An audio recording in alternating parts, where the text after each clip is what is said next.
Me and technology. I somehow stopped the video, so this is going to be part 4, and then the ball joints and sway bars are going to be on another one. I didn't realize that you can't text while it's on pause. So in the thumbnail, as you can see, there will be 37 on here, but this thing's going to settle a lot, of course. I don't know if I'm going to quite be able to clear a 37. I mean, this is still pretty canted out from sitting on its own weight right now, but by the time I see, you can see that, yeah, clearly it's going to settle. And clearly, I need to do some adjusting here. I'm going to go to get 2 new tie rod ends. I did rip that boot. I could not get that off that pitman arm.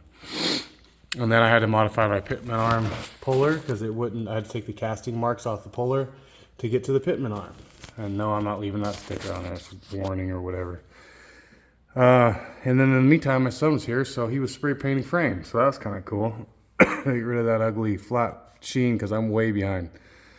And helped speed me up. And I left all that because I'm going to sandblast all that stuff. Sandblast these. I ripped that boot a little bit, getting it out of there. So, which sucks because these are factory ones and they have 0 slop in them. And I had every intention of keeping them, which leans me towards, I want to say it says 28,000 miles on this thing, which means there's probably 128 judging by the gas pedal, the brake pedal, and these ball joints that don't seem to be, have been replaced. And in fact, the leaf springs that were on this weren't even that bad, really. Nothing was, no bushings were worn out. They're dry cracked from, you know, sitting and stuff. But other than that, every U-joint in here had no slop in it. The only thing that was really wrong with this thing was the transmission, which is why the thing got parked. That's it for tonight. I still didn't remove the drive line. Man, you know when you just like, I really should do that, and then you just don't? That's one of those situations. I just fought it the whole time. I don't know. It was so frustrating as it is getting done what I needed to get done in time. But now, being Sunday night, I can roll this thing back out over into its home. And then I can work tomorrow and have room in here because Project 72 Blazer that's getting cut to pieces when I get the doors. We got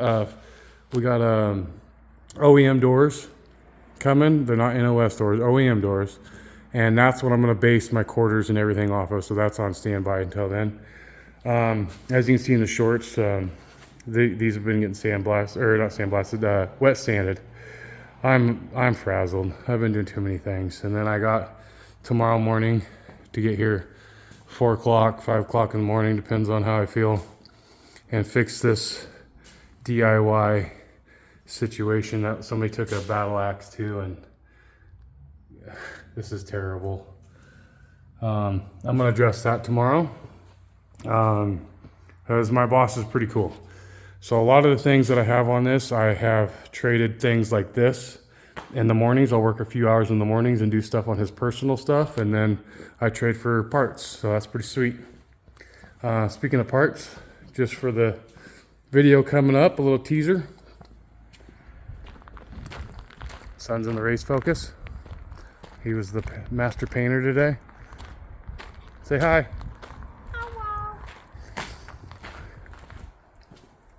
Here's my box of goodies going in. I'm gonna order my sway wire bushings.